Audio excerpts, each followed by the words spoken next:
This is my RG Prestige 1527 by Ibanez, although it may not look like it because I have heavily modified this guitar.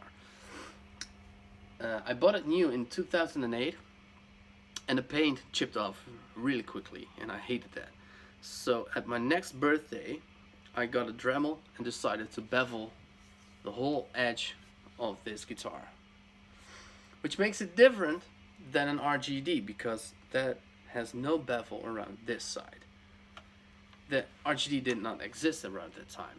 It was that I just started doing this when I received a magazine with an advert for the new RGD series.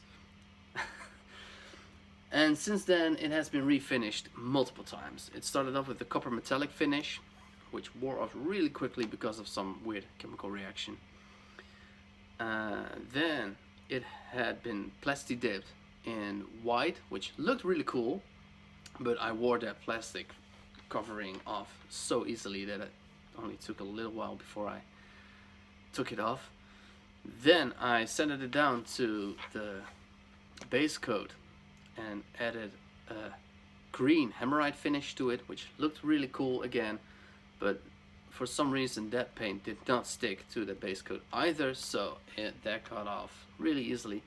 I kept it white in its base coat for a little while, and then I decided to strip it once again to the bare wood, add a middle single coil, all the fancy electronics like I have in my RG550, so coil splits for both humbuckers, blender switch and phase switch, and I finished it with leftover cans that I had around. So I still had a bit of purple, I still had a bit of steel blue, I still had a bit of silver.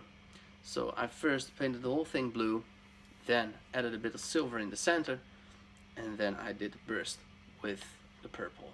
And it looked really eye-catching and flashy and stunning, and I'm still quite happy about this look.